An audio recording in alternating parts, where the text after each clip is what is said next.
अकबर साहब मुझे बताइए नौरीन क्यों रो रही है? नहीं, उन्होंने खुद वजाहत कर दी। देखिए, जो एक शख्स होता है वो उनके बकौल वो 1999 से पीटीआई में ख़वातीन के हवाले से कराची में उन्होंने बड़ी खिदमात है, इस्लामाबाद में बड़ी खिदमात है, शायद अभी भी उनके पास कोई ओहदा था मौजूदा उसमें। तो जिन्होंने खलूस से किसी जमात के लिए अपनी ज़िंदगी का बेहतरीन साल वक्फ कर दिए हों और अचानक किसी सियासी मसलत के तहत आपको ये कहा जाए कि आप पार्टी के मेंबर नहीं हैं, तो दुख तो होता है ना। तो वो इलेक्शन कमीशन के सामने जब उन्होंने ये अपना प्रेजेंट किया अपना केस, चलिए वजाहत का शुक्रिया अकबर साहब, लेकिन मुझे लगा कि शायद नौरीन यहाँ इस्तारा है नून लीग का या बाकी तमाम तर पॉलिटिकल पार्टीज का जो प्रैक्टिकली इस वक्त रो तो नहीं रही, मतलब, लेकिन ऐसा ही लग रहा है कि तनकीद कुछ इतनी ज्यादा है कि गमो गुस्सा इस कदर है कि किसी भी वक्त आंसू छलक जाएंगे। या ईरान होता पता है क्या है, जब आपके खिलाफ किसी के खिलाफ कोई फैसला आता है तो वो रोने लग जाता है, उसके खिलाफ फैसला आता है वो रोने लग जाता है, और हकीकत में अवाम रो रहे हैं कि हम जाएं तो जाएं कहाँ, क्योंकि उनके मसाइल की तरफ किसी को तवज्जो नहीं है, उनके महंगाई का कोई हल नहीं किसी के पास आ रहा है, क्योंकि वो सलाहियत ही नहीं है, ना वो रोजगार लोगों को दे सकते हैं, ना इकोनॉमी को बहाल कर सकते हैं, ना पाकिस्तान के जो एक्सपोर्ट्स है उसको बढ़ा सकते हैं, जो हमारा पोटेंशियल है। आप देखिए सिंगापुर जो है 60 लाख की आबादी, $950 अरब सालाना उसकी एक्सपोर्ट्स है, पाकिस्तान की 25 करोड़ की आबादी, $32 अरब से हम आगे नहीं गए। कितनी मुज़क्का खेज बात है कि पेशावर हाई कोर्ट का इलेक्शन कमीशन ऑफ पाकिस्तान के अगेंस्ट फैसला आया, एक स्टे ऑर्डर आ गया, अब बल्ला पाकिस्तान तहरीक इंसाफ को वापस हो गया। अब इस सारे फैसले पर तनकीद तो बज़ाहिर उसको करनी चाहिए थी जो मुतासरा फरीक है, यानी आप है या आपके साथ वो लोग जो इंट्रा पार्टी इलेक्शंस पर तहफ़्फ़ुज़ात का इजहार करके इलेक्शन कमीशन ऑफ पाकिस्तान के पास गए थे। अभी तक आपकी तरफ से उस तरह की ना तो तनकीद हुई, ना ही आप किसी कोर्ट ऑफ लॉ के अंदर गए, लेकिन अब पॉलिटिकल पार्टीज की तरफ से तनकीद हो रही है और जजेस की किरदार कुशी की जा रही है। बिस्मिल्लाहिर्रहमानिर्रहीम, बहुत बहुत शुक्रिया और आपने बजा फरमाया। देखिए, हमें अपने इदारों पे तनकीद जो है वो बड़ी सोच समझ के करनी चाहिए, और जिस तरह आपने कहा कि हम इलेक्शन कमीशन के बाद हम एक फ़रीक थे और ज़ाहिर हम सबसे ज़्यादा मुतासर हुए हैं, और ज़ाहिर हम ये हक़ रखते हैं कि इसको चैलेंज करें जो पेशावर हाई कोर्ट का फ़ैसला है, और इंशाल्लाह हम उसको चैलेंज करेंगे भी। लेकिन ये है कि ये जो आप हमेशा सोचिए कि ये रूट कॉज क्या है इस कन्फ्यूजन का। एक पार्टी दूसरे पे जब उसके ख़िलाफ़ फ़ैसला आता है वो हदें पार कर जाती है, जब इनके ख़िलाफ़ होता है तो वो हदें पार कर जाती है। इसकी रूट कॉज आज के माहौल में ये है कि इलेक्शन कमीशन ऑफ पाकिस्तान एक आइनी इदारा है। उस आइनी इदारे के जो इख्तियारात हैं वो बड़े वाज़ेह हैं और बड़े वसी हैं।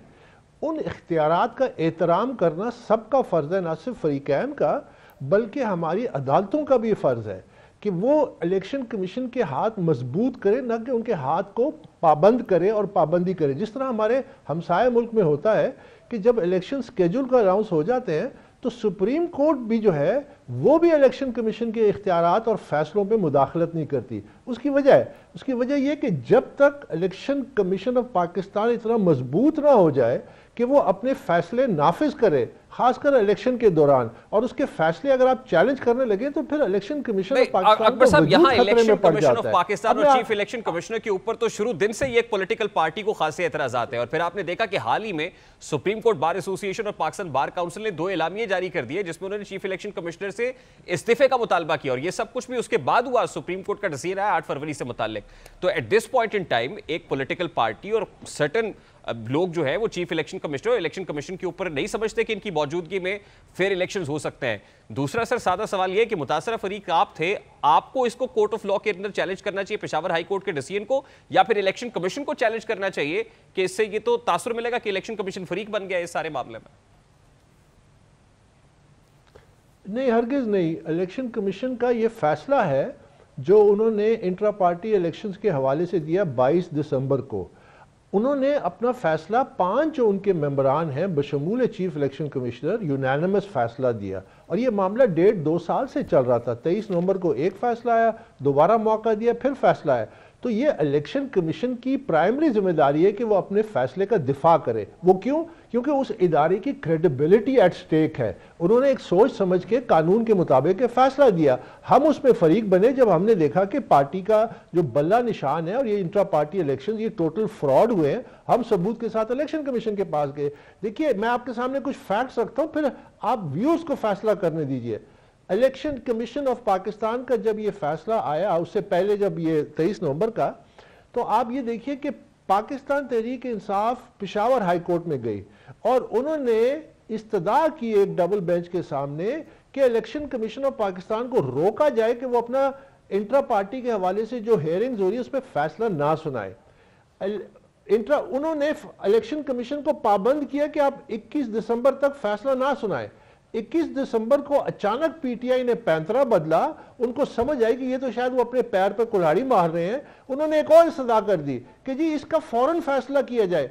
तो जो हाई कोर्ट थी पेशावर, उन्होंने कहा कि आप 24 घंटे के अंदर फैसला ऐलान करें। अगर मैं इलेक्शन कमीशन होता, मैं उसी वक्त इसको सुप्रीम कोर्ट में चैलेंज करता। वो इसलिए कि एक आईनी इदारे पे आप टाइम की कदगन पाबंदी नहीं लगा सकते। वो इसलिए कि अप्रैल 2022 में फॉरेन फंडिंग केस में single bench Islamabad high court honourable Mohsin Akhtar Kiyani साहब ने फैसला दिया।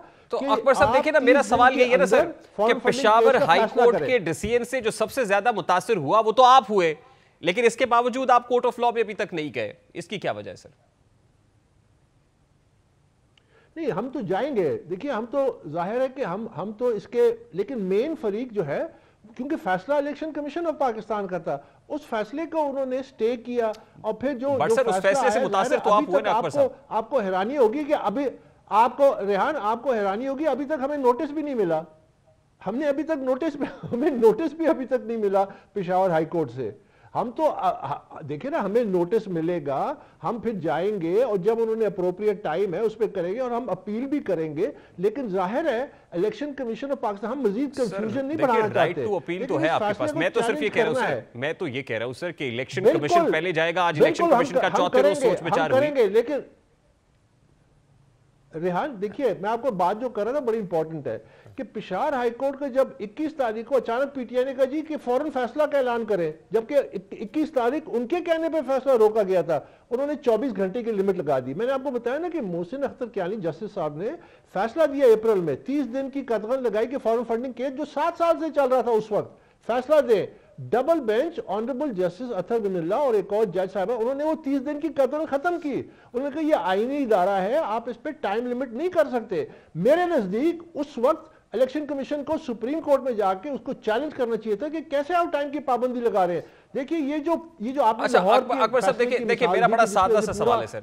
ठीक अब मेरा सवाल सर ये है सर, इलेक्शन कमीशन लेट से पेशावर हाई कोर्ट के अंदर चला जाता है, जैसी कि खबर आज सामने आई कि इलेक्शन कमीशन ने फैसला कर लिया, पेशावर हाई कोर्ट में ही जाएंगे वो इस फैसले के खिलाफ, और पेशावर हाई कोर्ट का डबल बेंच या 2 रुकनी बेंच ये कह देता है इलेक्शन कमीशन से कि आप एक पार्टी की तो इन्वेस्टिगेशन कर रहे हैं या पोस्टमार्टम कर रहे हैं इंट्रा पार्टी इलेक्शंस पे, आप बाकी पॉलिटिकल पार्टीज की भी जरा इंट्रा पार्टी इलेक्शंस की डिटेल ले आए, तो फिर क्या होगा? क्या सबसे निशानात वापस ले लिए जाएंगे? अगर एक फ्रॉडुलेंट होता है तो उसका डायरेक्ट इम्पैक्ट होता है दूसरे पे। तो हमने तो ये कहा था कि ये कानून तमाम सियासी जमातों पे लागू किया जाए, लेकिन ये दलील देना, ये इसी तरह जैसा फॉरेन फंडिंग केस में ये दलील देते थे कि जी मैंने कत्ल किया है लेकिन 9 और कातिल जो हैं वो आजाद फिर रहे हैं, जब तक आप उनको नहीं पकड़ेंगे मुझ पे कानून नहीं लागू कर सकते। तो ये जरा हल्की दलील हो जाती है। यकीनन सब पे लागू होना चाहिए। मैं अकबर साहब ये तहरीक इंसाफ की दलील की बात नहीं कर रहा, मैं तो पेशावर हाई कोर्ट की बात कर रहा हूं। अगर 2 रुकनी बेंच इलेक्शन कमीशन से कहते हैं, तहरीक इंसाफ नहीं कह रही, वहां पर जजेस इलेक्शन कमीशन से कहते हैं कि भाई एक पार्टी का तो पोस्टमार्टम चल रहा है, बाकी पार्टीज भी आ जाए। और मैं at this point in time इसलिए ये आपसे सवाल कर रहा हूं कि बाकी तमाम तर पार्टीज को आज इस पे एतराज है जो पेशावर हाई कोर्ट ने डिसीजन सुनाया है कि क्यों आपने ये जो बल्ले का निशान है वो पीटीआई को वापस कर दिया। तो मैं तो इस कॉन्टेक्स्ट में पूछ रहा हूं कि अगर कोर्ट नहीं कह दिया इलेक्शन कमीशन से तो फिर क्या होगा, बाकी पार्टीज का क्या बनेगा? देखिए, उस मिल से तो हमें गुजरना है।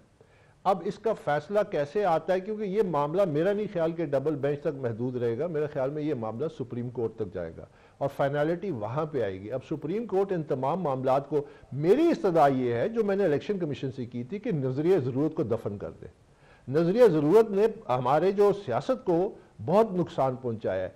आप जो कावानीन मौजूद हैं इंट्रा पार्टी इलेक्शंस के हवाले से कि हर सियासी जमात का कारकुन का यह हक है कि वो अपनी क़यादत का इंतखाब करे, उसका मजाक बनता रहा है, आज तक तमाम सियासी जमातों ने बनाया। पीटीआई ने भी यही दलील दी कि जी ऐसा ही इलेक्शन नून लीग करती है, ऐसा ही इलेक्शन पीपल्स पार्टी करती है। इस सिलसिले को खत्म होना चाहिए। जमहूरियत की आपकी बुनियाद जब तक मजबूत नहीं होगी, एक खोखला जमहूरी निजाम चलेगा जो अवाम के मसाइल हल नहीं करेगा। वैसे बड़ा इंटरेस्टिंग नहीं हो जाएगा, बहुत इंटरेस्टिंग नहीं हो जाएगा कि पीटीआई से बल्ला ले दिया जाए, नून लीग से शेर का निशान वापस हो जाएगा, पीपल्स पार्टी से तीर का, फिर इलेक्शंस हो गए, फिर क्या होगा सर? देखिए, अब मैंने जिस तरह पहले कहा कि ये तो एक रेल्म ऑफ स्पेकुलेशन में आ जाता है।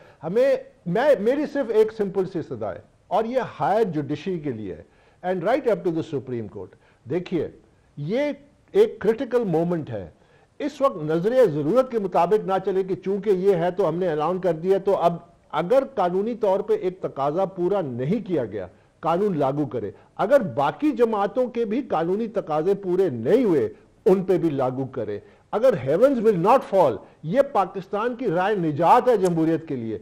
इस पे रास्ते पे चले, आपकी जमहूरियत मजबूत होगी, आपके मसाइल हल होंगे, आपके पास एक अच्छी क़यादत सामने आएगी। प्रिंसिपली आप बिल्कुल दुरुस्त बात कर रहे हैं, आपकी जो प्रेयर है वो बिल्कुल ठीक है, लेकिन मैं तो पूछ रहा हूं सर कि बहुत नाजुक सूरत हाल हो जाएगी, सबसे इंतखाबी निशान छीने जाएंगे तो फिर इलेक्शन कैसे होंगे? आज ही इलेक्शन स्केड्यूल रिवाइज हुआ है सर इलेक्शन कमीशन पाकिस्तान का।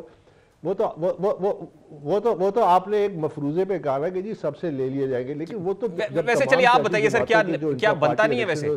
क्या बाकी तमाम जमातों के इंट्रा पार्टी इलेक्शंस बिल्कुल फेयर होते हैं? ठीक है, बिल्कुल नहीं होते, बिल्कुल नहीं होते। मैंने तो कहा है कि स्टेज पे बुला के नामजदगियां होती हैं और वो जिस तरह पीटीआई ने किया था, कबूल है कबूल है कबूल है के नारे लगवाए चंद दर्जन लोगों से, और इंट्रा पार्टी इलेक्शन। आपकी बुनियाद जमहूरियत की इसी वास्ते खोखली है। आपने देखा नहीं कि जब इलेक्शन कमीशन ने फैसला किया इंट्रा पार्टी इलेक्शन में, तो कुछ सियासी लीडरों ने कहा यह अनडेमोक्रेटिक है। आप अंदाजा लगा सकते हैं कि एक डेमोक्रेसी के हक में फैसले को अनडेमोक्रेटिक क्यों? क्योंकि वो जो फैमिली कंट्रोल है, वो जो इंडिविजुअल कंट्रोल है सियासी जमातों में। आपने अभी लिस्टें नहीं देखी जिसमें नामजद किए गए उम्मीदवारों को